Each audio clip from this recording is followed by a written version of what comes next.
think we're going. Okay. It's episode 10. Hey, I'm going to put in some fireworks and stuff. What and happens yeah. now, though? Because we'll run out of fingers. We're on a budget. What budget are you talking about? Oh, actually, talking of budget, because Alex and I went for a run Yes, you did. before we were recording now, we were, I said that it would be nice if, because you didn't come for a run. I didn't. If you got a pizza and got it ready for us for when we came back, like podcast pizza. Well, I would have if you'd asked and given me the money. That next time then. Next time. Excellent. If we record on a Wednesday again, which is probably not going to happen for a long time. Band. It is, yeah. Oh, balls. Alex, we didn't think that through. Right. We're going to do Evening. things a bit differently. Yeah, we've got a lot to go through. Yeah, so... It's been a while. It's been a while, and we've seen a lot of films. And Yes. the combination of those two things mean that there's a lot of shit to get through. Okay. But because it's been so long, and because there's so much shit to talk through, I haven't actually... I forgot to do the news. And no notes. And no notes, So this is going to be totally ad-libbed. I've got one page of... What's this? Like a... Who are you, Martin? A reporter's notebook. This is something to talk about. This isn't... Is that Martin's notebook? Yes. We're not inviting Martin back. I beat him down. So, what we're going to do is do reviews first. Okay. Get them And a bit, yes, and there's a lot. There's not as much news, and one of our reviews leads into the biggest news story. Okay. The other thing I have to say is, I don't know if I mentioned this last time on the podcast. I have started putting out little pictures with our cumulative score on them. This hasn't been mentioned before. We discussed this in between. Yes. Okay. But it's already started happening. Yes, it has. But that means we're going to go back to putting a score in the podcast for each film. Okay, fine, right. But just the aggregated score. Okay, not individual scores. Yes. So you take my numbers down. I've taken your numbers down for everything, Alex. Good. So I've got the total scores here. We're ready to go. Okay. So the first film that we're going to start with is Ant-Man, because Ant-Man. it's the oldest one on the list, and okay. because we recorded the last podcast on the way there. We did indeed, yeah.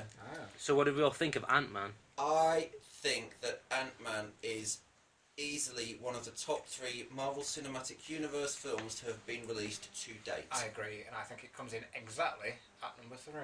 Yeah, I think so as well. I don't think there's a discussion to be had.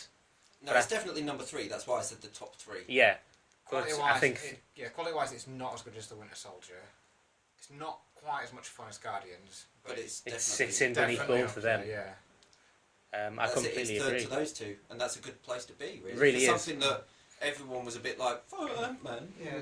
I think that's why, because no one knew much about it, they could really sort of go out there and do what they wanted to do, rather than like Do you want to close that door properly? Yes. Sorry, Tom. You have to You move have to move Slimer. Slimer. There we go. Thanks. High-tech production here. Slimer.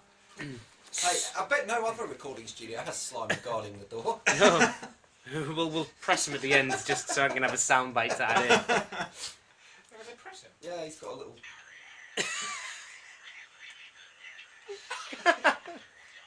Occasionally, if he gets caught in the door, he does that. It's quite funny. That's brilliant. So, what do we think to... Because the big question that everyone's going to ask is Paul Rudd. Like, he's a 40-year-old comedic actor. As opposed to Robert Downey Jr. Yeah, but Robert Downey Jr. is a class actor. Paul Rudd's... What other good films has he been in? I'd never heard of him. Yeah, Paul had never heard of him. He's now carrying a flagship Marvel movie. What's the point? He did it well. Yeah, no, that's what I'm saying. Who cares who he is? He could be a complete unknown, but if he did the job well... But being a superhero film, I think people expect a certain calibre of actor. Do you think it's because Ant-Man was an unknown entity that they felt comfortable casting? I think the casting less of... big actor. Maybe it was a bit of a test. Like, they didn't want to cast anyone too big. I suppose they had Michael Douglas, but... I think they were sort of prepared to take a loss on it as a bit of an experiment. Okay. I think that would be Marvel's response, possibly, yes. I think Edgar Wright knew immediately that he could do the job. Okay. And that's why Edgar Wright cast him. I did quite like the fact that Edgar Wright was still, credited. Yeah, well, he did a lot of work on it. He did 10 years of work on it. Yeah. And he can do no wrong. So that's the other question is, does this film work without Edgar Wright? And I think it's I don't think it'll be as weird as whatever Edgar Wright had planned originally. No. But I think it might be a bit lighter because Peyton Reed, the director, he's known for rom-coms, and I think the light-hearted nature of everything was probably him. I will add, I really like the fact that it nodded back to like 1980s Ant-Man. Yeah. Was that the title of the comics and things in there, the little Easter eggs? No, the little bit at the beginning where it showed like video Young Michael footage Douglas of young and- Michael Douglas, and it had them watching Ant-Man footage, and it was Oh, tied to 1987, and it had the Wasp in it, so it went back to, because Hank Pym was Ant-Man. Yeah. And they've just changed it around Yeah. a bit. Can we just take a second to appreciate how good was that CGI That- on Michael Douglas' face? Young I Michael read an Douglas article about was it, actually, yeah, was one of the best It things was I've the seen. same. Was it the same software team that did Benjamin Button? Yes, it was really good. And but what I think's interesting is that Haley Atwell's in that scene playing old Peggy Yeah. Carter. So they've got a young actress Playing an old. playing an old Yeah. woman in makeup, and then an old actor playing a young man, rejuvenated with CG. Yeah. It's very. There's a lot of stuff going The thing on. is, when they do that with CG, most of the time it looks quite dodgy. There's always something really off. Yeah. But it didn't. It looked like Michael Douglas. Yeah. It really like did. Wall Street. It really did. I was think so that's the year impressed. they went for in the article. Yeah. I read. Yeah. And that I think it helped kick it off. In a like, I think if you'd started in the prison with Scott, I don't think it'd have been as good because I've got to say, Hank Pym and Michael Douglas, he knocked it out of the park. That was one of the better supporting performances in a Marvel film. I Well, also it's like Michael the fact Douglas. that Marvel. Yeah. Well, this is the thing. They were really comfortable casting Robert Redford in Winter Yeah. Soldier. Yeah. A huge They're taking actor. these massive actors who are taking on these supporting roles, but really going for it. Oh, Yeah. And I think they know that what we've said for a long time is that they're always going to be, at the very least, good, these films. And then if you get a quality actor in, Robert Redford's brilliant in Winter Soldier, and Michael Douglas was amazing in this. I think they've realised I that. will hold my hand up and say I didn't realise until the credits that was Evangeline Lilly. All right. It- Well, it- she- it's the haircut, I think. She didn't really look like Evangeline Lilly, to be the last honest. thing I and- saw her in was, I mean, I've seen her in Lost and I saw her as Toriel, and she didn't look like Yeah. either of those two characters. No. Because of the fringe. Bob, yeah, it threw me totally. I've got to say, She wasn't bad. out of everyone, she was possibly. I think it's probably because she wasn't given as much to do as I wanted her to have. Yeah. But I didn't particularly enjoy her character. And the villain, I quite liked Yellow Jacket as a villain because I thought his powers were quite It's interesting. actually one of the better Marvel villains, I think. Yeah, I think so. People are giving it no credit. It's, compared to a lot of other Marvel villains, he's well up Do you there. not think it was very similar to the original Iron Man plot-wise, though? Oh, yeah. It's Of course like it would, yeah. he had a very similar suit, and it was a battle between the good version and the evil version. But that's every Marvel film apart from Winter Soldier, really. Yeah, I suppose. Yeah. Marvel plots come down to you're fighting the evil version of you, or the evil person who's not similar to you has something powerful, you have to get it back. Yeah, okay. It's like Thor versus Loki. Yeah, it's all Marvel's always like that. DC is where the good villains come in, I think. Oh, I can't wait. I know. There's plenty of time to talk about that. Yes, okay, so that was Ant-Man. Yeah, and Ant-Man Aggregate score? with our aggregate score got an 89.3, which is quite high. The only thing scoring above that at the minute is Whiplash, but I haven't gone back and updated everything that we've ever reviewed, so So Mad that's Max quite has good. got to be up there, but- Mad Max will be up there, yeah. If I was to have Into the woods. done, yeah, that Oh, really will yes. there. Next. Right, I think we should move on to Pixels. Okay. Right. I still haven't seen this. You still haven't seen it. Me and I Paul still don't actually care. saw an advanced screening and surprised it wasn't as shit as I thought it would be. Given the pure vitriol that came out from various YouTubers and things, it wasn't as shit as I Yeah. anticipated. Things I've mentioned that before about people creating really, really insulting, horrible reviews about films. Not because they've even seen the film, they just want to get the hits, they want the attention. Yeah. Okay. And if you write a really scathing review like that, People full of are gonna watch it. expletives, people, oh, listen to this guy go. Yeah. They might have never seen the film. Some I've heard people actually admit to never seeing the film. Okay. I would imagine a lot of people were slating this film, Because it was Adam Sandler. yeah, because it was Adam Sandler, because they were worried that, well, not worried, just annoyed that Adam Sandler was ruining their childhood before they'd even got a chance to see it. It had a few bits that did really annoy me. Yeah, I bet it did. Yeah, but they weren't because they like butchered my childhood. It was like the bit at the end where the woman, I can't even remember her name, Lucy or something. I don't No. know, where she suddenly becomes some like gymnast who's Oh, yeah. backflipping off fucking scaffolding. It was things like that annoyed me. See, I And think Cubert. Do you know what? I fucking hate Cubert. yeah, there's no need for Cubert to be in there, God especially damn because he's in Wreck-It Ralph already. Yeah. They could have picked anyone else. I know. And it would have been It's not much like he's better. the cutest video game. No. I preferred Sonic or something. I'd have thought Sonic would be a little Yeah. cool sidekick to Cubert have. worked in Wreck-It Ralph. Cubert did work in Wreck-It Ralph because he's only in one scene, Yeah. and the whole joke is that no one likes Cubert, Yeah. and it's like a subtle joke because you're supposed to feel sorry for them, but on the surface, it's no one liked Cubert. Yeah. That was when we had to jump and turn the lights off, wasn't it? On the Yeah, boxes. it's like a little pyramid. Yeah. Yeah. Yeah. I plus points. I thought whoever the director was Chris Columbus, Yes. and I'm assuming he did very little in production. He just came in and filmed and shot it. I think he actually did a good job of keeping it quite tight because it's always moving. Yeah. I don't think Pixels dragged once. No. I'm not saying what was on screen was always good, but it didn't ever get boring. The other thing that I didn't like, I'm going to just be negative. All now, right. was Peter Dinklage's accent. There was no need for Peter Dinklage to be in that film at all. It was beneath him. I don't know why he was in it. Because he's Peter Dinklage and they could get him. Yeah, but why could they get him? It's like, why did he look at that and think, yeah, I want to be in this? I understand why everyone else is in there. Even Michelle Monaghan, who plays that woman. Oh, okay, yeah, Michelle Monaghan. Yeah. Okay. She's a brilliant actress, in my opinion, but she's never made it really big. Like, she was in Eagle Eye with Sheila Buff. Oh, that was a great film. Yeah, she's the woman in that. Yeah. She was in Source Code with Jake Gyllenhaal. That's another good Yeah, film. and she's the girl in that. Oh, that's a cracker. She's Where's in. she going now? Yeah, Yeah, she's in a load of good films. She's Tom Cruise's wife in Mission Impossible 3. She's an excellent actress. She just Oh, wow. every time she's in a film, you think, oh, good, this is the stepping stone to the next thing. But then she just keeps doing the same shite. Same level. Yeah, Yeah. and I thought she was fine. I thought she was quite funny at the start when Yeah. when they were in the briefing room with the president together. Oh, I thought you meant when she was in the cover drinking Oh, wine. no, I did mean that bit as well. Kevin James as the president was actually more amusing than it ought to have Was he been. the president? Yeah, that's what's quite like. They just went stupid, and that's I give them a bit of respect for not trying to keep it too grounded. Was it a Happy Madison production? Yes. Yeah. Which is why during your quiz, during the quiz at yours, I knew the answer to that question. What was the question? It was one where the answer was Happy Madison. Oh. It's like, what was the name of Adam Sandler's production company or something? What else was I going to say about it? The score?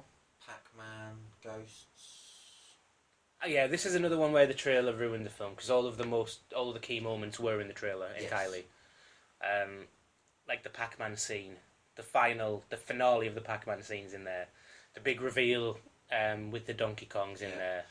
It's another film where the trailer changed one key scene. And this is with the Smurf. That is a ridiculous change because my thing is that they use a different version of the trailer scene in a movie.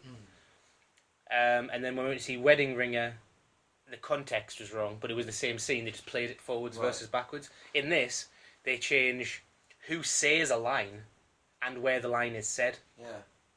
And I don't know why. So if you remember in the trailer, there's a dancing Smurf. Yeah, and and Kevin James just Yeah. say I killed a Smurf. Yeah, or whatever. it's actually Michelle Monaghan who does it, and it's in a completely different part of the film. Yeah. Yeah. It's like half an hour before they get to the point where you see Kevin James do it in the trailer. So Really bizarre. we just look at each other and we were like, what?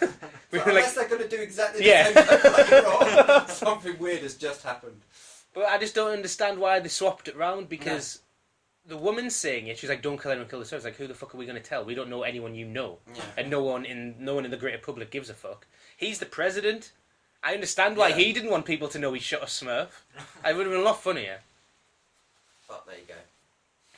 Final score for Pixels came out at, I think, a respectable 45.5. I was quite surprised, actually, that Yeah. it came out as high as it did. Because It wasn't a complete turd. No, it No, wasn't. it wasn't. No, it was an enjoyable way to spend a couple of hours. Certainly better than the way I've spent a couple of hours recently. Yeah, We'll get to that we'll get to that. Right, so we've done those three. We'll jump to Mission Impossible: Rogue Nation. Alex, I've seen it. you have seen it, okay? Yes. Our aggregate score doesn't include yours because I've already done it. Okay. And you both seen it as well? Yeah, we saw it like day one, I think. Or Yeah, we were quite keen. we were.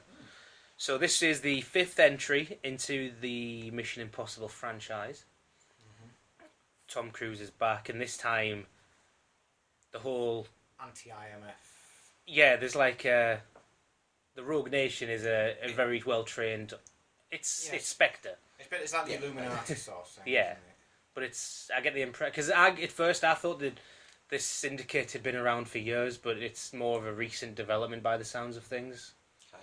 Like I thought it'd been, like Alex said, Illuminati like since hundreds of years, Yeah. but it's not. So what do we think about this then compared to some of the other Mission Impossible films? I really enjoyed it. I'm trying to think of the other ones, to be honest. Because the way I thought of it, I still think that the character play that's done in Mission Impossible 3 is the best of the series, and then the action in Mission Impossible 4 is the best of the series. And this one, I don't think it ever quite reached the heights of either of them, but it had character and storyline and action together. Sorry. Yeah. And I think overall this brings it out as the best one of the 5. Apart from the ending. Apart from the ending, which that's only because I didn't know it was ending. It was a very strange ending. It was a very sudden ending. Yeah. I wasn't too bothered by that. It didn't bother me. It was just a surprise. Like the old Mission Impossible films normally have some sort of high octane, not necessarily big stunt. They're more like in Mission Impossible 3, he's running from one building to another in China. Simon Pegg's giving him directions, and then he rescues his wife, and then she has to revive him with the chip in his head. Well, I think they had so many big sort of set scenes in it. Like there's the whole underwater scene. It's Yeah. huge, and then the car chase straight after, and the motorbike chase. Yeah. And the bit I loved as well was the plane scene, which everyone saw in the Yeah. trailer. It's literally the first thing that you Yeah. see. We really like that. That has nothing to do with the film. I And know. there's not really. It was almost like a Bond film. Yeah. It was just the setup Yeah. for starting the film. I was really thought, that's going to be the end scene, because there's a big thing about Tom Cruise doing his own Yeah. hanging off the side. Yeah, of I the assumed that would be the big thing of the film, but it's everyone's not. talking about it. It's literally the first thing. It's completely irrelevant. It's great. I was impressed with them doing that, because then that goes the opposite way, where the trailer tricks you into Yeah. Yeah. thinking It's a one nice thing. surprise. They also had Simon Pegg in. Simon Pegg was pretty good. He played the same character, Benji, but I think me and Paul had said that our hottie of the month might be Michelle Monaghan from Pixels, because she's quite hot. But considering how hot she was, and we thought she was a very good actress, the lady from Mission Impossible. I think we need to wait and watch The Man from Uncle. Yeah, we will. Before we make We'll an wait. informed decision. This is me to bring you into the conversation Okay, about yeah. did you enjoy her performance, essentially. I didn't notice it that much. Oh, right. Now, there has been a bit of furore, hasn't there, about movie posters that I read in relation to Mission Impossible. How she's too sexy on the movie The fact poster. that they over-sexualised her, Yes. and Simon Pegg and Tom Cruise were both like, you're taking the fact that we've made a strong female character and made her this sex object that isn't what we wanted from the film. Yeah, I'd be He's annoyed got a because point. they did go to lengths to make her not a sexual, just a Yeah. sex object. Yeah. She's one of the more well-rounded characters in the entire She's franchise. possibly a more key character than anyone in it. Yeah, Bar Tom Cruise. no, I'd say I'd she's say got more to I'd say do. she's got more to do with the overall story than Tom Cruise has. This reminded me a lot of Spy Who Loved Me, because I'm sure in that one Bond, he ends up going out with a woman who's got ties to a criminal organisation, or even Living Daylights, because she's a cello player. She gets hired to assassinate someone as well. So is this similar dynamic where the woman is more relevant to the plot than the hero? And I definitely think that in this one, especially because she can kick ass as well. Yeah. Oh yeah. And she took off her high heels immediately. Yes. We're not going to get But caught they up in can that look trap. after them. Yes, she will. She's she likes her shoes. They She's like shoes, yeah, yeah. she's practical though. So what was the aggregate score for Mission Impossible? That came out at 71.3. Okay. It's Respectable. It is respectable. What is surprising to me is, moving straight on, it came out below Vacation, which you guys saw last night. Yes. Vacation has a score of 72. Okay, right. Hugely surprising, I thought. I mean, based off all the negative reviews it's been getting, but I mean, I haven't seen the original Vacation. Uh-huh. Classic. So, What I did like was at the very beginning. please tell me it's the fourth wall thing you're going to mention. Yeah. Yes. They totally broke the fourth wall, Oh, yeah? talking about it's like a vacation from the past, but you don't need to know about that vacation to enjoy this vacation. This Nice. vacation will stand on its own. Yeah. I like it. It was brilliant. That would have set the tone for me perfectly. It was just that, it was like that the whole way through. It was very, I don't know, very cheesy, very stupid. Yeah. It was ridiculous. So many famous people in it, Oh, I know. just in stupid little cameos. Yeah. What was Chris Hemsworth like? I really enjoyed Chris Yeah. It was, Hemsworth. it was, it He's was like funny, this- yeah.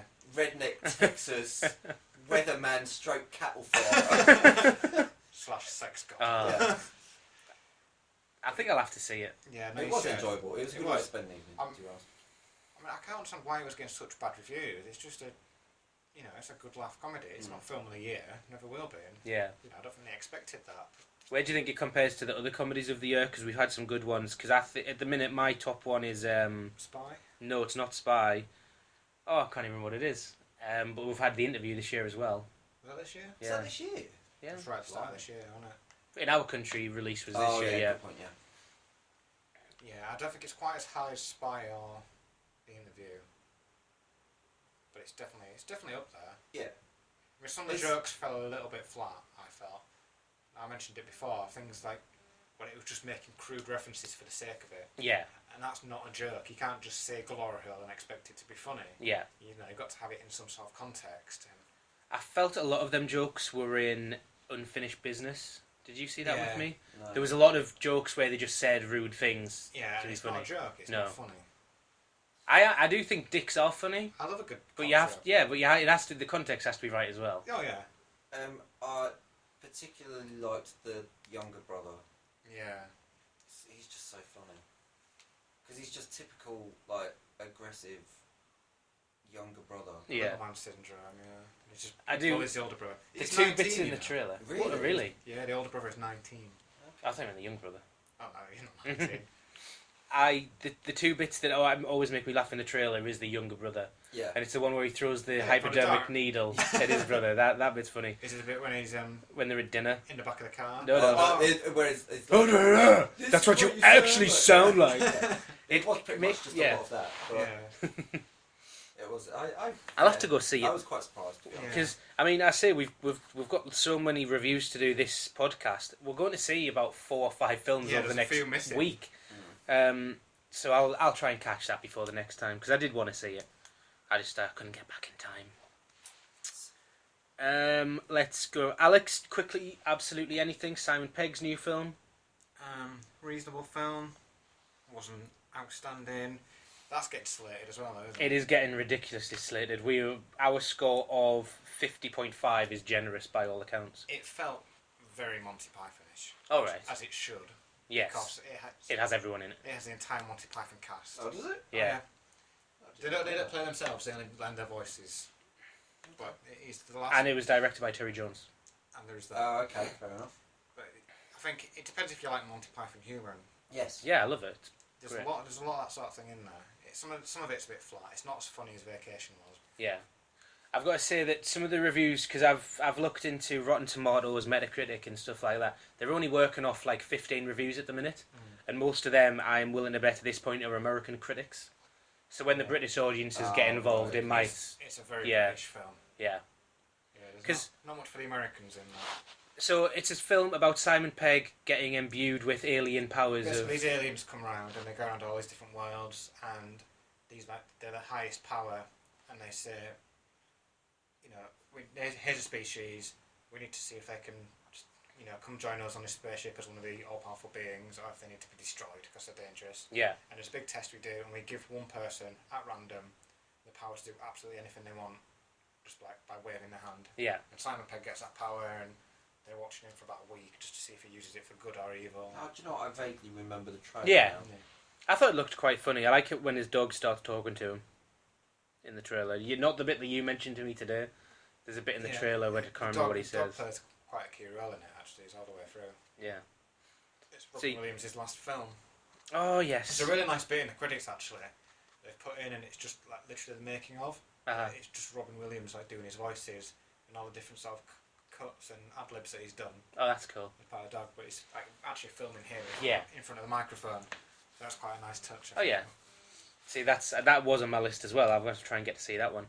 My worry was that the plot was very similar to Bruce Almighty. Yes, it was. Oh, right, okay. I was hoping that was like it was like a British Bruce Yeah. Almighty, but with aliens rather than God. But yeah. it wasn't a great film, but as you said with Pixels, it was a good way to spend Yeah. a couple of hours in an afternoon, and I enjoyed it. Because the other thing, there's a South Park episode where they want to test humanity to see how good we are, and what they do is they send down this criminal alien who's got he said he's got billions of space dollars that he's wanting to share with humans. Right. And then the space police come after him and they ask us if we know where this criminal is, and we were all like, oh no, we don't know where he is. And then the criminal comes out and he's like, well, I'm not actually a criminal, I'm part of the police force, you just failed the test. And then Oh no. they lock the Earth in a giant bubble for us never to leave again. Nice. So that reminded me of that. So that was that. Only 2 left now. So, That's not true. There's 3 left, but there's We're flying through them, though. yeah. we need to. Right. Southpaw. Right, we've all seen that, have we? Yes, I believe so. We have all seen that. I thought it was not as good as I thought it would be. I thought Jake Gyllenhaal was as good as I thought it would be, but he's the only thing that lived up to my expectations. It was very cliched, Yes, but I think I went into it expecting it to be very cliched. and it was another one where the trailer ruined quite a bit as well. I don't think they should have revealed that his wife got shot, No, it's probably but that was a very powerful scene as well. Then Yeah, it What was. would the trailer have been? What? just what him would as a the trailer have been? Just him as a comeback from boxing. Yeah. Oh, so you didn't know why he was coming Yeah. back? Yeah. Okay. So that'd be quite a shock when his wife died, and Yeah. you got a big emotional scene. They should have kept that hidden. It was quite a big spoiler. There's one thing in the film that is absolutely unforgivable, and that is, it's entirely cliche, sure, that's fine, it's a sports film, and I expect a certain Yeah. amount of cliche in any sports film. They didn't make the ending exciting. Like, the fight was over, and you should be ramping up tension until the big reveal, and it just fell flat straight away. And it's just, like, you can make mistakes all the way through a sports film and I'll forgive you, but you have to get the end right. Like the moment when, the Mighty Ducks put the puck right over the line right at the last buzzer, or when Michael Jordan's arm stretches 18 feet to get the last dunk. But yeah, What did I say? Michael Jones. No, he said Michael Jordan. Yeah, I thought I did. Is it? Yeah. Look at on tape, will you?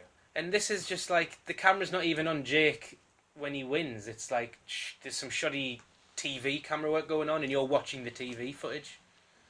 It just didn't work, the very end. And it dropped points because of that for me. It was quite emotional. It was Yeah, quite no, it was emotional, very, and I think I cried at one point. And that was when the little girl asked to go and see the mother, and she obviously was referring to the gravestone. The little girl was brilliant. Yeah, she was really good actually. Not the bit when they're in the care home and she turns to him and just says, "Oh, you should have died instead." Yeah, it's Fuck. those were some of the best bits of the film. And what I couldn't believe is that people walked out of ours. Really? Yeah. It was weird. So they'd obviously gone in expecting just a balls to the wall boxing movie, and it was fine. It was largely forgettable, apart from a few key moments for me. Yeah, I sort of agree with you, but I just thought some of the acting was incredible. Some of the acting was incredible. Jake Gyllenhaal and Forrest Whitaker in particular. Forrest Whitaker was great. Even Rachel McAdams, actually. Yeah, Rachel McAdams was really good. Shame she wasn't in all of it. I actually forgot it was Jake Gyllenhaal up until, when he starts training with Forrest Whitaker and he's got him dancing on either side of the rope. Yeah. I just looked at his face. I was like, oh yeah, it's Jake Gyllenhaal. Like up to that point, I'd It's forgotten. the bit right at the start when he wins the bell and then he goes to that charity event and he starts doing the speech into the microphone. And he's really got the brain damaged box Yeah. of what's going on, and he's nailed that. It was incredible. But Yeah, that's what I mean. Really good. I didn't expect anything less than that. It pulls up a these bit of a days. cliched script for me. He's going all over the show with his roles lately, though, isn't he? Yeah. Which His- I quite like. The last 3 films I've seen him in, Prisoners, Nightcrawler, and this, are some of the best acting performances that I've seen. He's up there, like probably top 3 actors of this generation, I think. Probably. Up there, like I think it's DiCaprio. disgraceful he hasn't been nominated for an Oscar in the last 3 years. Do you think he will for this? No. I think there's too much competition probably going to come out. So, but there'll be a I lot think he coming ought up. to. When it comes up to Oscar season. Essentially, this was the first Oscar bait film of the year, I think. Oh yeah, it's too far. And it's far too early to even start Right. wondering about. There's going to be stuff come out in January that we don't even know about yet. Oh yeah, that'll be the Birdmans and Whiplash, the sort of low budget Oh, ones. okay. But the really, really. So this is my first build up to an Oscars season. Yeah. Oh, is it? Well, yeah, because I only really started. Paul watching dived in films. January last year, pretty much. Oh right, yeah. Yeah, summer's coming to an end now. Once we've had. Summer blockbusters. Yeah, I think Spectre's probably going to be the last one. What apart from like Star Wars? Yeah, you're in Christmas blockbusters then, though. Yeah. There's always a little. Spectre's October, isn't it? That's Yeah. not summer. It is a crossover. It'll probably Yeah. get nominated for some Oscars as well because There's always going to be it's always blockbusters well dotted made. through the year, but I mean, we've had all the big summer films pretty much now. I think maybe Ant-Man was probably the last of the big ones, big ones. Ant-Man. So what did we give Southpaw? Southpaw. Sorry, came out as a 60. Okay. 60. David rated it really low, No, right, fair enough. so that was David. I was actually the most generous. I gave it a 70. Anyway, What did I give it? you haven't done it. No, no. This was before you got on it. Inside Out is the last film. Second to last. Yeah. We had a surprise. Inside Out is the last film. Yeah. And I think this is currently sitting as Best my till last. film of the year. It's not It's my film of the year. spectacular. It's not my film of the year, but it was amazing. I think that the creativity of the different emotions and the way that the memories work and things. Just everything about it just, I don't know, it all worked so well. And Yeah. I have Yeah. realised that I prefer Pixar movies to Disney movies. Yep. Most entirely, definitely. Even I watched over the weekend Tangled. Tangled is a great film. And Tangled is great, but you compare it to something like Inside Out and it just doesn't come close. It's a nice fairy tale, it's a nice adventure. But every Pixar film has that extra level of, like, class, like, emotionally. a lot of Pixar ones are original stories. Yeah. Whereas a lot of Disney ones are just rebooting Yeah. classics. But it's the fact they don't rely on songs that I like them for. Well, not every Disney film. Disney normally does alternate years for songs and no songs. Like Wreck-It Ralph doesn't have any then. That's true. Tangled did, Wreck-It Ralph didn't, Frozen did, Big Hero 6 didn't. Okay. And I don't know what's coming out next from Disney. Which is, because every, Star like, Wars. Disney, yeah. Disney don't release a film every year. Okay. Because they They don't need to. left a gap of a long time between Frozen and Big Hero 6. it's about But 3 Pixar years. have 2 films coming out this year, which I don't think, that's unheard of. What was the second? The Good Dinosaur. Oh yeah. Yeah. I think it looks quite good. It's Inside Out. The little short at the beginning with the singing volcano. Yeah, that was peculiar, is what Everyone that loved was. it, and I just thought it was really, really weird. I'm not saying I didn't love it, but I am saying it was really, really Yeah. weird. The best shot they've ever done was the Paperman one. Paperman is the best show. It was incredible. I quite liked. Which was the one with the snow globe? Is it the snowman one? I quite liked that one. I don't know. Okay. We'll show you Paperman after this. Okay. Because Paperman, you love Paperman. Right. Brilliant. What was that in? Wreck-It Ralph. Wreck-It Ralph, yeah. Oh no, I definitely haven't seen it. Yeah. The other one I liked was, it was a Pixar one though, the Blue Umbrella. I think it was Monsters University. And it's about, Oh yeah. there's Yeah. no humans in it. It's all like traffic and objects that you'll find in New York City in the rain. Okay. It's like, it gets that picked up by the wind and it's like blowing around. Right. That's quite good. I need to know which film had the snowman one. Did you remember a long time ago? I think it was probably one of the first ones. I think it was Toy Story. It was like the old man playing chess. Yeah. Was that the first one? I think it was the first Toy Story, yeah, because that man is then in Toy Story 2. He's the one that fixes Woody on the Oh, machine. of course They just he is, use the yeah. same asset. Yeah. That was quite cool. Well, yeah. So wasn't the? Sorry, I thought the first Pixar short was the fucking lamp, Luxor. No, attached to a film. Oh right, okay, sorry. Yeah. Yeah. And then I believe Toy Story 2 or Bug's Life was the one with the birds on the telephone wire. Yeah. Yeah. I can't, there's Yeah, so, those Bugs Life. the ones in the middle I can't remember. I can only remember some of the beginning ones, some of the recent ones, and the best ones. Okay. Well, Back to Inside Out. the one about Ins- the snowman was called Knick Knack. Knick Knack, was that on Wally then? No, probably predates that. I haven't watched Ratatouille. I was trying to watch it over the Finding weekend. Finding Nemo. Because it's the only Pixar film I haven't seen. Everyone rates it quite highly. What's that? Ratatouille. Alright. This is... I always used to say Up was my favourite Pixar film. I think this trumps it now. Easily. And Just for me. it's got a more interesting plot and... More feels. Yeah, much more feels. It's got a much more human element to it because Up is a bit fantastical and a bit silly. The opening scene in Up is just heartbreaking. I think that the bit at the end of Up perfectly mirrors that when the two chairs come to rest on the place they always wanted to visit together. Yeah. And it's a really nice way to cap the film off, but the middle of Up is actually not a great deal happens. Yeah. Whereas in this, it almost feels like too much is happening at times. Yeah, it's because you're kind of following two stories. Yeah. You're following the actual, what's actually happening to her and what's going on inside her head and stuff with all the memories and... But I like how they did everything with the memories as well, and like how, memories were formed and they had key memories and, that's what made her happy and long things like term and The long-term memories and the key memories with the different colours on them and things.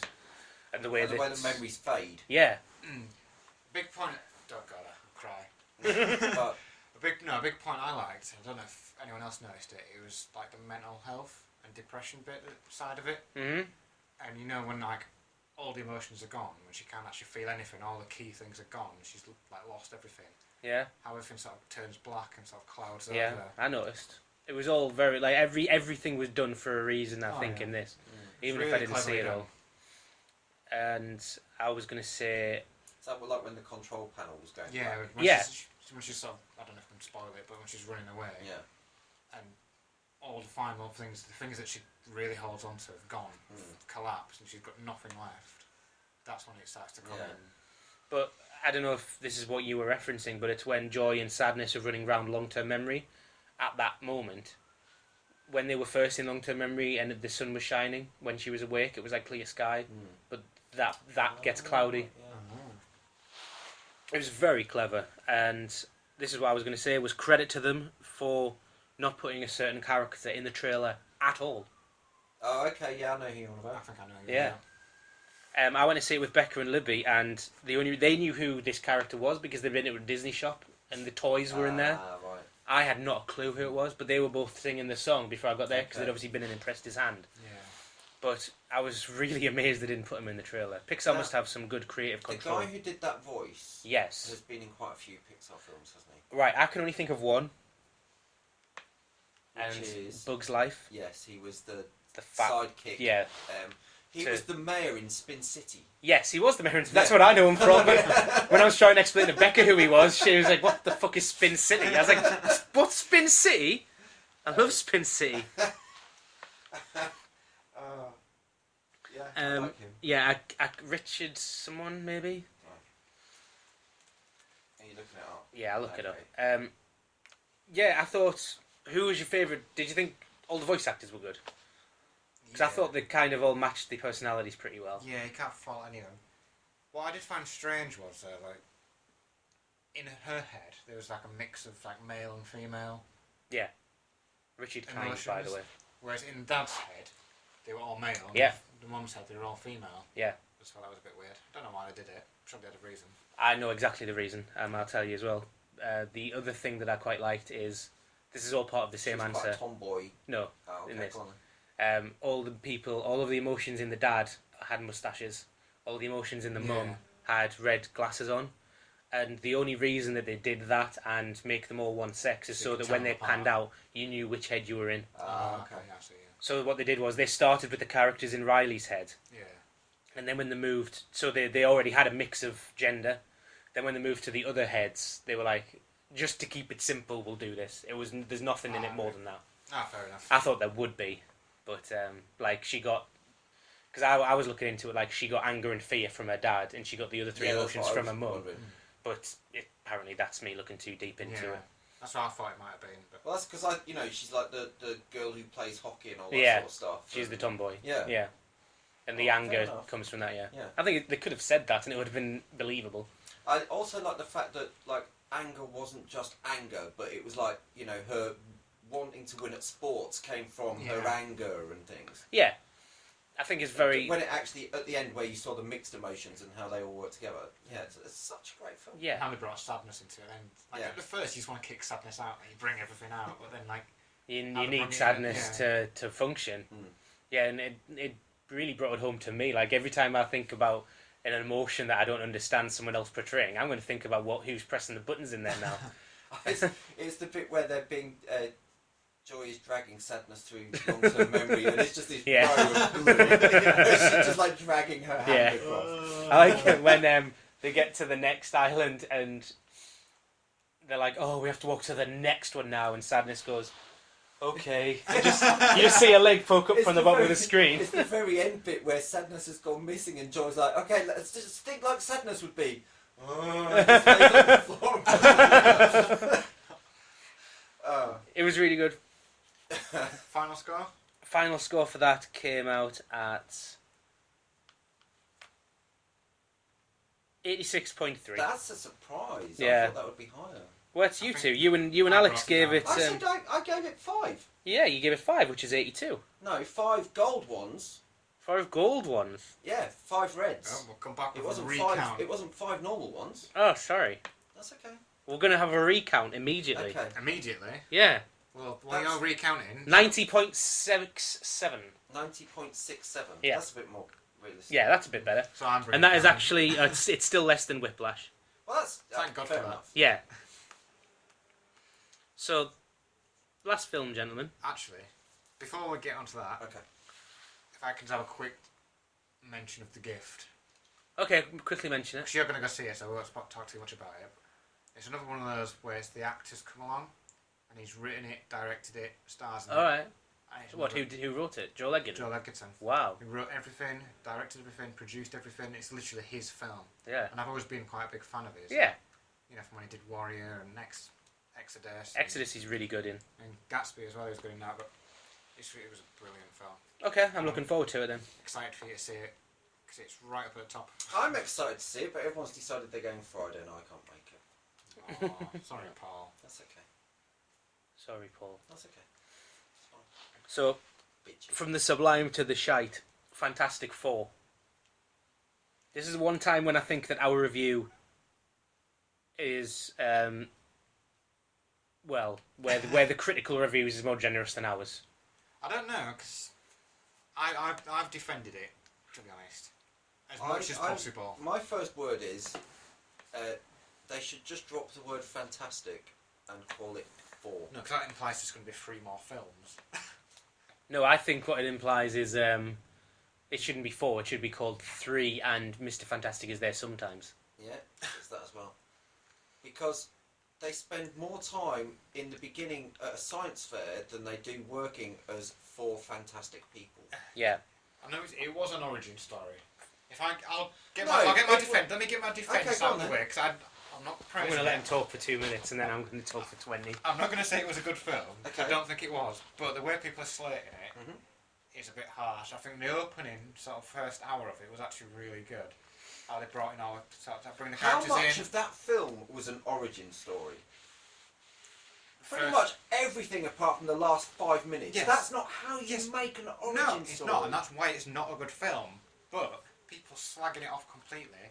The bits that were the origin were done quite well, I thought. I really liked up until they got the powers and how they got the powers. I really liked So that up bit. until they got their powers, And became the that could Fantastic have been Four. any film. I agree with Alex. That was the best part of the film.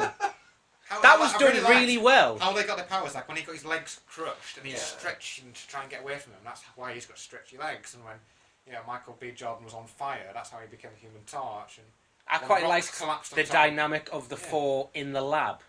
I Yeah. quite liked when they brought Ben in to travel with them. Yeah, they weren't when making they him didn't, some and they sort of all went through. genius, Yeah, and it was. That bit was good. It Ben was good to Grimm's that character point. was the most interesting thing as well because he helped his friend get to this point, Yeah. and then he was kind And of then let him left go by with the it, side yeah. of the road, Yeah. and he was So can I have some Sorry, backup? give So Alex it was some more decent. time. It was decent to that point. I've said that I enjoyed 40 minutes near the beginning and 5 minutes towards the end. After that, it went horrific. I didn't even enjoy 5 minutes near the end. All right, so I think it got weird around the point when it said 1 year later. That's when I think Yeah. It was questionable at times before that, but that was the point when it took the nosedive entirely. I think it took a nosedive when Neil decided that the first time they'd go through, they'd get drunk. It's me ringing. Sorry, I'm just not answering. Literally decided to get drunk. Yeah. And that's why they're going through and get the powers, because I got pissed. And then it just went downhill from there. And they ruined Doom, who was... Doom's powers were badass. He doesn't look right, That's but when... the 5 minutes you liked. Yeah. Yeah. When he came and he was walking from the medical room back to the portal... Why? Why does he get those powers? That's what I mean. I liked the bit... Well, you didn't see how he got those powers. He's That's been what I sat mean. there in that goop for a year. He's got more powers than you can imagine. It just didn't make sense. Like, To be honest, it was It didn't need to make sense. even before then where he was being all negative and Sue turned around and went, "Oh, just ignore Doctor Doom here," and it's like, God's sake. But No, they- it was all the That was like- drops. They do that in every film. They did Yeah. that in Ant-Man. Superhero films these days are scared of using the nerdy name realistically. They did it in Man of Steel. They wouldn't call him Superman at first. They had to make a joke out of it. Yeah. They do it in everything, and it's a well-known trope. So I'm not going to criticise them for that. I am. It was shit. It should have been Dr. Victor Von Doom. He was. Was he a doctor, though? Well, he was a scientist. Yeah, well, but that's the thing. I never actually refer to him as Doctor Well, Doom. he's only 20, so Yeah, It's a bit young to have science doctorates. yeah. that's what I mean. I quite liked the angle It's a that. bit picky, I think. The age of the main villain to have an advanced degree. I think that's perfectly picky, to be honest. The idea that they're all younger, because Mr. Fantastic's supposed to be like 40 odd, he's got greying hair. Yeah. I It's think- different, and I appreciate him for trying. yeah. But I think that we're going to get into this in the news, but something happened on the set of that film. And we're not going to know the true story, but it was to the detriment of the film. And a review I read said it felt like there was a reel missing. And I agree with that. Well, there's a bit in the trailer, which is, you know, okay, we don't like things being ruined in the trailer, but there's a bit with the Thing leaping out of a plane and Yeah. destroying the Yeah, tank. I said Now, that. you said that to me, and I came up with an excuse for it, and I apologise. I read an article today where I was wrong. Okay. That bit was... In the film? it was... Well, no, they didn't... I don't think they ever got around to shooting it properly. Right. Because that one shot was mostly CG from a storyboard that Josh Right. Trank had made. They didn't film the following action sequence, Okay. which is why it's not in the film. Because apparently... And this sounds like too silly of a thing to make up, so I'm leaning towards it being true. Josh Trank, up until the point they had to go and film the scene, couldn't decide if it needed the scene to be filmed or not. Right. Because his only other film was Chronicle. This is what everyone's going to criticise him for, because he went from a low-budget film to about a huge budget. Well, lots of other people have recently. Yes. Not gone that bad. So, he couldn't decide whether to film the film or not. Right. To film the scene or not. And in the end, he decided it wasn't necessary, Okay. so he decided not to film it. Fox then came in and said that there's no action in the first hour and a half of the film. We need to put this in. Right. And he went, fine, I'll do it. And they said, no, you won't. They went and shot something with the actors. Right. He looked at the footage and said no, and that's why it's not in the film. Right. And that seems like a very, very peculiar thing for Fox to lie about. They could lie about a lot of other things, like his drug problems or whatever that they've been saying. I think that might be true. There's a lot going on behind the scenes with that film that I think is going to come out. But I think one of the main ones is when it premiered, none of the actors had actually seen the finished film. Yeah, that was pretty bad. The We'd crit- seen it before them, I think, because we'd seen it Yeah. before the premiere. Yeah. the critics who had seen it were sort of held behind closed doors. Yeah. They weren't allowed to release anything about it, which, if you've got a good film, you don't do. No. Mm. So something was off right from then. Well, that's the thing that I read about. The director sent an email out saying that they'd made a superhero movie that was better than 99% of other superhero movies, and one of the cast members just replied back, "No, we haven't," or something. Yeah. It's like, oh, I don't think so. There was he put out a tweet, didn't he, as well, that got deleted. Like, Yeah, do we know what the tweet actually was? yes. Yeah, it's... I'll Along try the and line- find it. Try and find it along the lines of, I had an idea for one of these great superhero films. Unfortunately, this wasn't it. I'm sorry to everyone. Right. Basically, slagging off his own film Okay. and deleted it instantly. He's like, I had a better idea. And This was the night before it actually came out, so this is the day after we'd seen Okay. it. And yeah, he tweeted that. So it was. He definitely had his hands tied on some things, but then some of the other stuff that's been coming out indicates that he wasn't very professional either. No. And I think a combination of those two has led to what's happened. And It's actually one after the other. it just feels like a bit of a mess. The special effects, some of them don't even look finished. Well, that's the thing. The whole film feels rushed. Yeah. Just so Fox can get a film out. Just so Apart from the cling first on to 45 the minutes, which feels very meticulous, well scripted. Yeah, it's such a change from one start of the film to the end. A year ago, I had a fantastic version of this, and it would have received great reviews. You'll probably never see it. That's the reality, though. Yeah, there you go. Yeah. Okay. So he reckons he had this some great film, and Yeah. he's blaming all the producers and whatever for tying his hands, but yeah. I don't know. A lot of it it didn't feel right. No. It went downhill so quickly. It's like, right, they got their powers. Then we saw some like dodgy CCTV footage of the Thing breaking stuff. Apparently, that's the footage they shot is in the action scene, which he didn't allow to be in the film. Is So they what they're watching on CCTV. They retooled it to be Right. CCTV footage. The bit with the Human Torch taking out the drones looked fucking shocking. Yeah. We had Sue Storm occasionally Levitating some crates. levitating and moving some crates around, and then that was pretty much it with them using their powers. Until the Mr. very end when they had to Fantastic, fight he them. bends and around Doom some turns up. soldiers. See that bit? I enjoyed that bit. Yeah, they had so much right, which is what's more annoying. Yeah. It's not like it wasn't so bad. It was funny and good. This It film, was just bad. here's a theory for you. This film should have been delayed 6 months to fix everything that was broken with it. Do you think they were scared of Star Wars? I think they were scared of a lot of things. They- Losing the rights is one thing, and they'd do anything to cling onto the rights for it. I think that they could have released it later and still clung on to the rights. Would that have clashed with Deadpool though? Not this year. 6 months? Deadpool's out this year. No, 6 months from now. That's this year, isn't it? No, it's August now. Oh, it's August. Well, I meant Christmas. Okay. If you delay the film 4 months, I reckon you could fix what's wrong with it. They already did reshoot for it Do you to think fill the we'll gaps, see- and that's do you think why we'll see a special edition Blu-ray. I really, I really don't. And there's What's people that out there sequel? still talking about. I had a conversation. I think it was with one of your daughters about this, Okay. because I said we won't be seeing Fantastic Four 2 anytime soon, and she went, "Hasn't it already been confirmed as a release date?" I was like, has it? I went and checked. Yes, it does. I think they've withdrawn it from the schedule and replaced it with Deadpool 2. They have withdrawn it from the schedule and replaced it with Deadpool 2 because they already know Deadpool 2 is going to be a better earner for them than Fantastic Four 2. And based on box office alone, it's not getting a sequel. This is where we're going to move on to the news now because you got some box office stuff. We've already talked about all the behind the scenes stuff in this film. Overall review for this came out at 54.75. That's higher than I thought it would be, to be honest. That was David and Alex's doing. Alex gave this more than he gave absolutely anything, just for the record. So, I've done some quick numbers here. Fantastic Four, on its opening weekend, earned $25 million. US. Yes. What did it earn? Because I heard it was something like 22 million rest of the world. Yeah, I don't have that. I've only got US. I'm sure the rest of the world was about 22 million. Yeah. We'll go with It's that. worldwide to date, 43 million, I think. Or that might be domestic American to date. Either way, that's terrible. Yeah. Yeah. Ant-Man did more than Ant-Man did more than Fantastic Four's earned in 3 weeks in 3 days. And it was Ant-Man.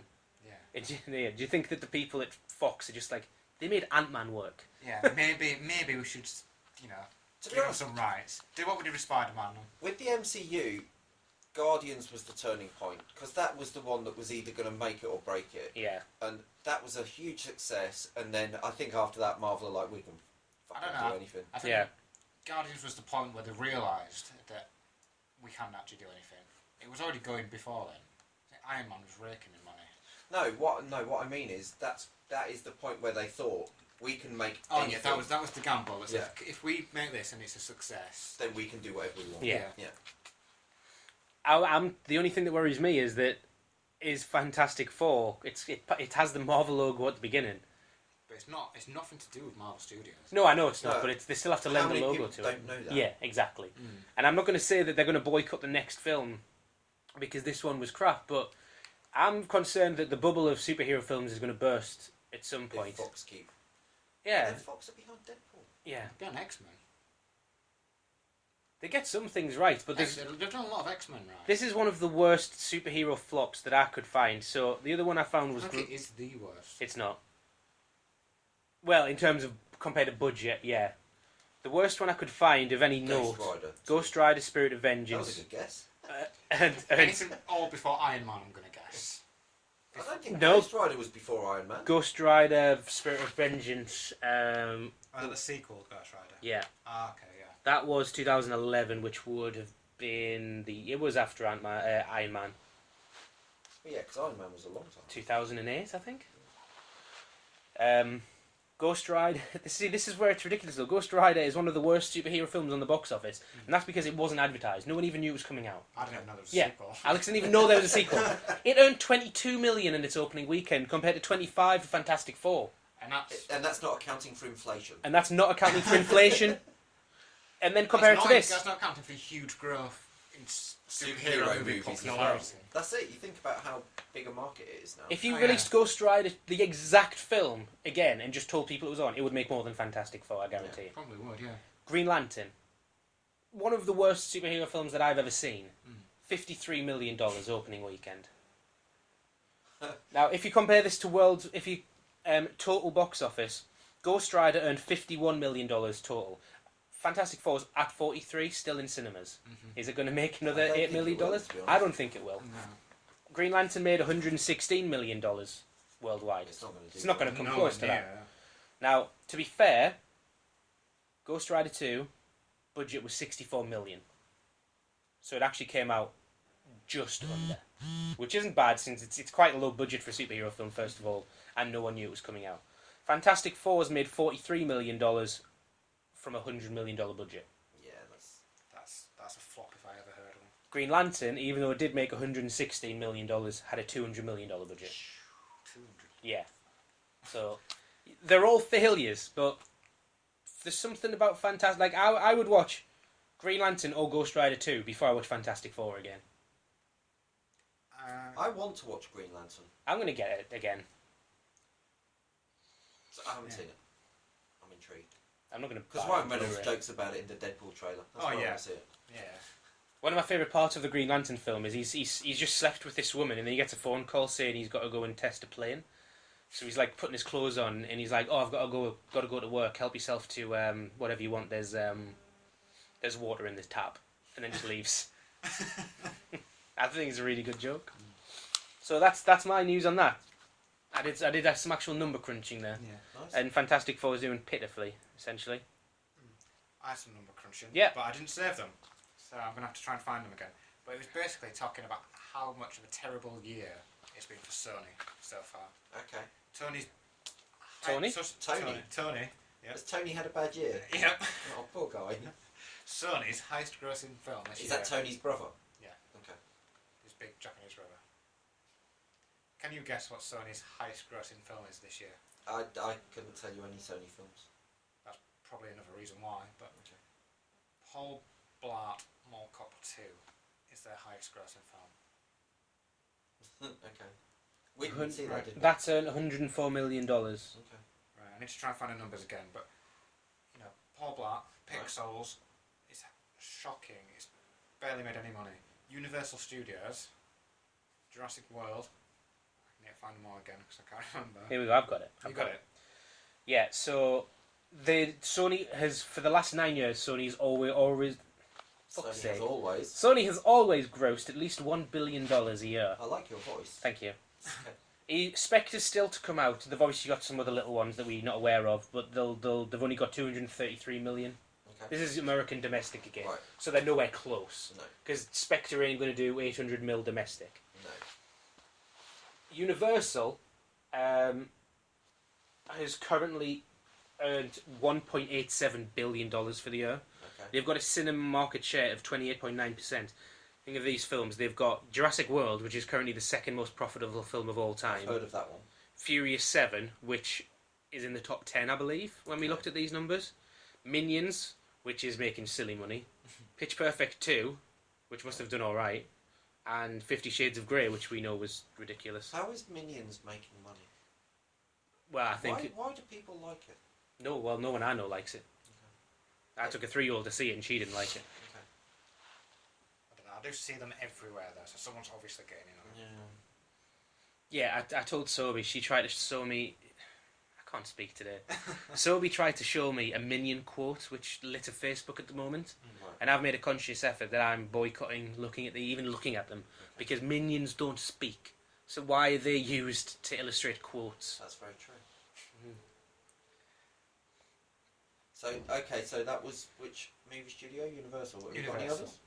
I'm just looking down this to see if anyone's... What about Disney? How much of Disney made this year? It's a tough one because they've got a lot to come out. That's true. Star Wars in particular is going to break. I've heard of that one. Yeah, I think that might be quite big. I'm being phoned again. Who's phoning you? Well, answer it. We're in the middle of recording. Well, So? go outside. Okay, you can carry on without me. Yeah, fine. We do normally. Well, We go for it and edit you out. the next story I was going to do was actually Alex had another thing about the box office, so we'll leave that one. Damn it. We'll go Paul, back do you want to talk about Flight of the Conchords movie? I am excited about the Yeah. fact that they have rumoured a Flight of the Conchords movie. Jermaine Clement, I think, dropped some hints in an interview. Yeah. That also means that they're going to tour, Yes, which which I'm really excited about. you mentioned about going to see Rush the other day, and I didn't reply Oh, because yeah, I'm you didn't thinking about reply. it. We got to We'll go talk see about that these. later. We got to go see Flight of the Conchords. Yes, we I'm do in have no to matter see what. Flight of the Conchords. They also rumoured What We Do in the Shadows sequel, Yes. based on Rhys Darby's werewolf character, Anton. Oh, okay. So not actually following the vampires again, but going to the werewolves, who are Oh, right. a sort of side part of this movie. I quite like because they're the sort of people that probably don't want to do the same thing twice, do No. they? They like doing peculiar things, so I could watch that. What We Do in the Shadows kind of ends with the werewolves and the vampires getting together Mhm. and then being like, oh, you know, what's going on here type thing. So yeah, he's the alpha male in the werewolf pack in New Zealand. Mhm. And he's quite funny. And Rhys Darby's great Yeah. anyway, so yeah, I'm looking forward to that if it happens. They've then also sort of said that they're pitching a TV series based on What We Do in the Shadows, Yes. featuring two police officers who are a tiny, tiny part of the film, who then go on to become part of the New Zealand Paranormal Investigation Department. So if it's all true, it's quite exciting, and it'll be nice to see Jermaine and Brett working together again. Yeah. So who plays these cops? Anyone of note? It's someone Minogue. I assume that they're quite big in New Zealand, but that doesn't mean anything because they're about 20 years behind the rest of the world anyway. Hello to anyone from New Zealand. Hey. They're mostly jokes are normally about how behind New Zealand are.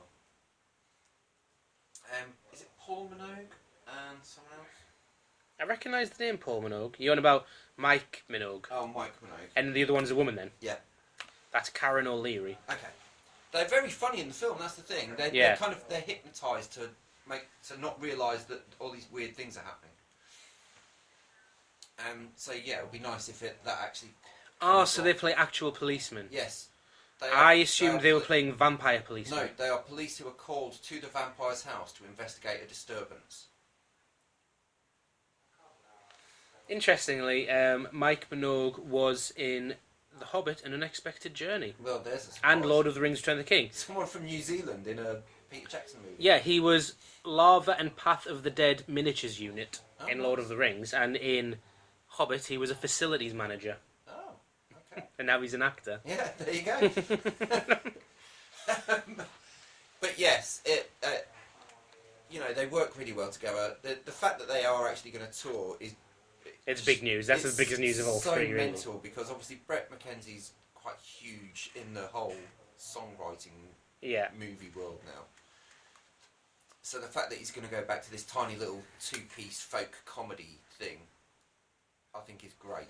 And I think it shows his love for it, because it's Yeah. obvious when they were doing it that they were having fun. True. I think as well, because they only stuck it to 2 seasons, it's like if they'd outstayed their welcome, they probably wouldn't come back again. Yeah, fair enough. 2 seasons, every now and again they might think, yeah, we'll do a bit more. Yeah. I would like a second season from Garfunkel and Oates, but I don't think it's going to happen. They only did 1 season. Yeah. Oh, that's I sad. think the second season got cancelled. I didn't realise it was directed by Fred Savage. Oh, is it? Yeah. He's the Wonder Years fame. he directs Always Sunny in Philadelphia does as he well. now? Oh, maybe I should watch that then. You should definitely watch that. Okay. So I need to watch that, Parks and Rec, and... I would watch Always Sunny before Parks and Rec. Is better. Fine. Okay. I'll bear that in mind. It's more your sort of humour. Okay. Parks and Rec's a bit silly, whereas Always Sunny is like watching utter dickheads live their lives. Okay. It's the closest you'll get to an American Partridge. Fair enough. Right. We'll get rid of this fluff story while Alex isn't in the room. Apparently, someone, whoever owns the rights to Zorro, has said they want to reboot Zorro in a post-apocalyptic wasteland following the success of Mad Max. Okay. Next. Do you think that'll work? No. Moving on. So you're done. I see. I'm prepping this thing for Sony, Okay. which is not post-apocalyptic but sci-fi Robin Hood. I think that'll be much better. Yeah, okay. Didn't I hear that someone... Oh, what was it I was reading? That someone wanted to remake one of their movies but do the same as Mad Max did and make it so that the main character wasn't the main character and there was a strong female-centric cast. I can't remember now. I'll have to look that up and try and remember it. We'll get it for next I read time. this stuff and I don't Yeah. actually remember. Well, I've read loads this month and then never written anything down. Yeah. Oh, Alex is back. I'm back. Don't forget to close the door properly. Slimer. Sorry, Slime. There we go. Professional. Right. So, We just talked about Flight of the Conchords, but you've never seen it anyway. So I have seen it. Oh. I do apologise. tell us what Flight of the Conchords is about, Alex. It's about two men from New Zealand. No, that's Flight of the Navigator. I've watched like one episode and I've listened to the songs. Right, let's move on to... Because I don't think you're going to care about this one. Pirates of the Caribbean news. Yes, Orlando Bloom. Orlando Bloom is back in the movie and it is titled Pirates of the Caribbean, Dead Men Tell No Tales. When you said Paul probably doesn't care, does anyone really care? Paul definitely doesn't care. I liked Pirates of the Caribbean. Like Oh. The first one. past tense. I would probably enjoy it now. I'll watch them Have you again, seen- they're always good. Have you seen the fourth one? No. Oh, well, is that the one with the mermaid? Yeah. Yes. Yes. It's the third one I haven't seen. Or maybe all of the fourth. I think the fourth one holds up because it's a standalone story and it's nice because while Pirates 2 and 3 have some really nice set pieces, the story is very convoluted and confusing at times. Whereas I quite liked number 4, personally. I liked how Geoffrey Rush just turns up at the beginning of the film as an actual reputable captain again. Yeah. It does make that series. Is So that this the has one- got- Is Ian McShane in the fourth one? Yes. Yeah. One of the worst villains ever. Didn't I hear that he's going to be in something else soon as well? Ian Possibly. McShane? Yes, Ian McShane. There was some big Ian McShane news. There in was the last actually. couple of weeks. You're right, but I can't I place it. can't Oh, remember for the Game life of me. Thrones. That was it. Yeah. Yes, Game of Thrones. If he's not playing Victorian Greyjoy, we're very upset. He's definitely going to be a Greyjoy, surely. Well, I don't know who else it could be. Yeah. I know because there's another captain in this that I'm trying to think of. Javier Bardem is playing Captain Salazar in the new Oh, okay. Pirates film. Yeah, I can see that. I think it'll be quite. It'll be popcorn. It'll be fine. Yeah. No, I just And kind of it- lost interest after the fourth. I've lost interest, but then it's just like Fast and Furious. I don't think anyone's ever excited when any news comes out, No. but everyone will go see it and everyone will have fun. That's True. I'm looking at it exactly the same way as that. Yeah, you're not wrong. Thanks. You're You're right, not wrong, yeah. Simon. Am I right? You're not wrong. So there's only one more bit of news that I pulled out. Is there? Yeah. Okay, because I thought you were going to mention something else. Well, go on then. You mention yours because this is possibly a stronger finish than anything. The 6 million Pixar sequels that have been announced in the last week or two. Oh yeah. So, So what, was can it you remember? Cars 3 or 4? 15. Cars- Incredibles 2. Cars 3, Incredibles 2, which is to be Incredibles honest 2. about bloody time. Yes. Alice in Wonderland, Through the Looking Glass. Yeah. It all came out from, was it D23? D23. Yeah, they actually there was so much news came out of that. I only picked my stories out of D23 as well. Okay. Star Wars news. Is, So I'm is yours just about Alan Tudyk? no, but he is in. No, what's he going to be in? Rogue One. Yeah, that's right. I was just asked because they released a picture of the cast, and I was thinking, Suicide Squad? Close. Same storyline. Just quickly scan this. John Lasseter, what a ledge, was on stage announcing all of this. Yeah, Incredibles 2, Cars 3, Alice Through the Looking Glass. Alice Through the Looking Glass. I'm sure there was another one. Yeah. Pirates of the Caribbean. No.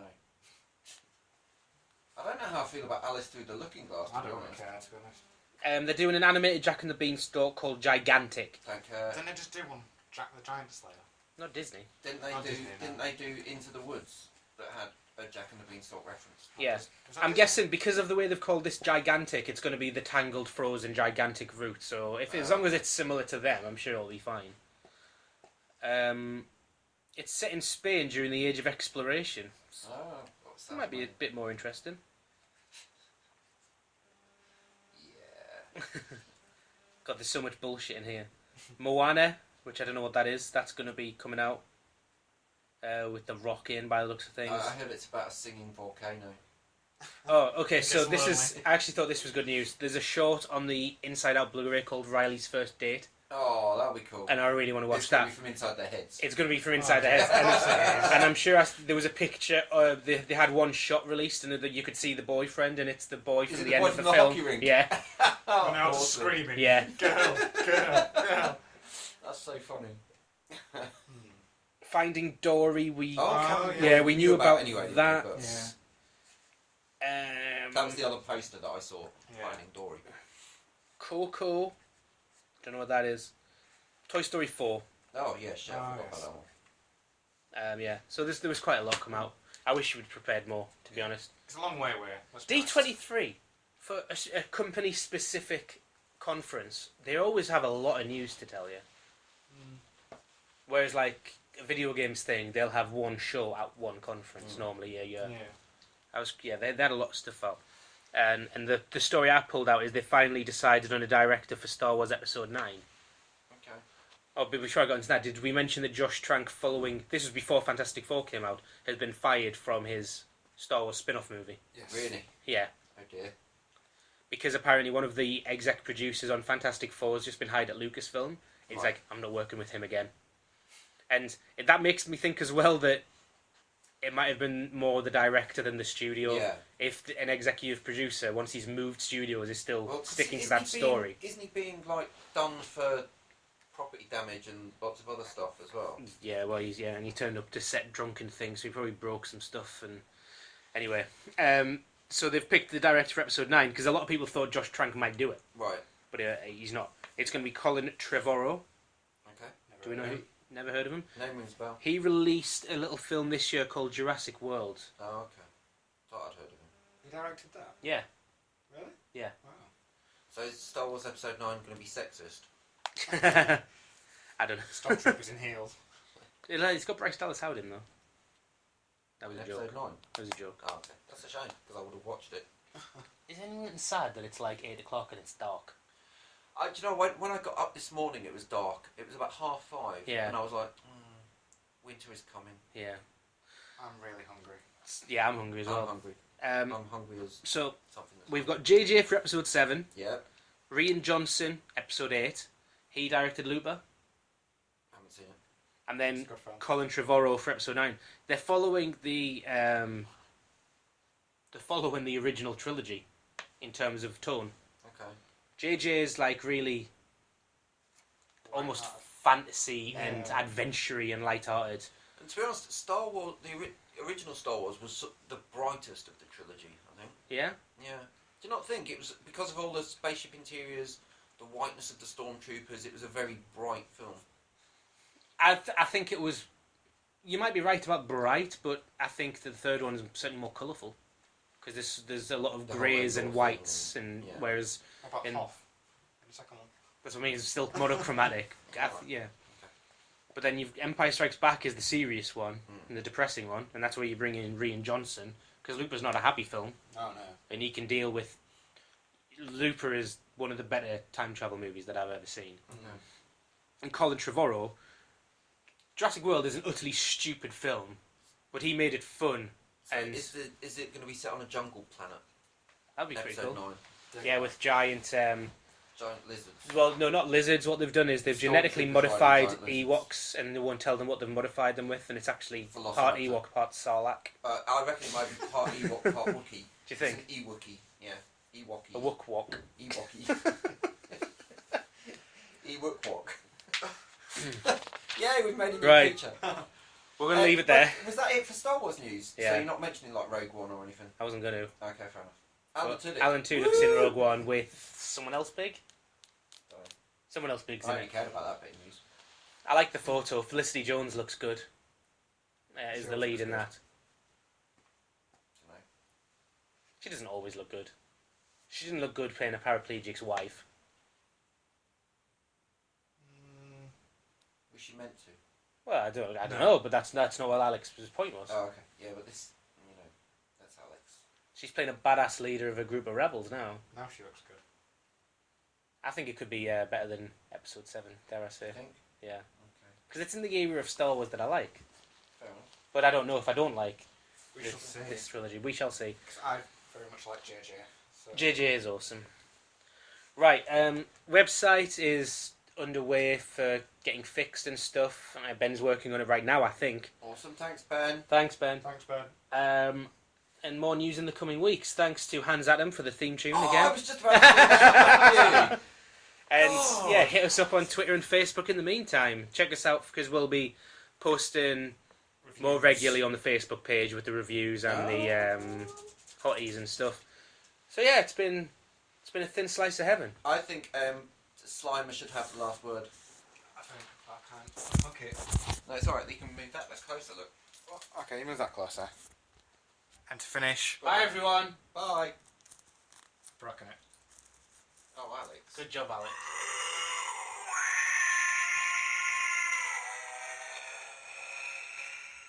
That it? That's it. Hang on now.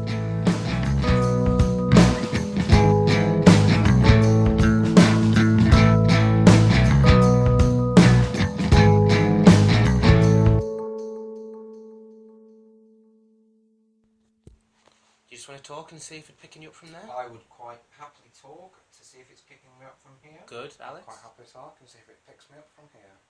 I'm going to guess if it's going to pick anyone up, it will pick up Paul. Because I enunciate. Indeed. And I mumble. Indeed.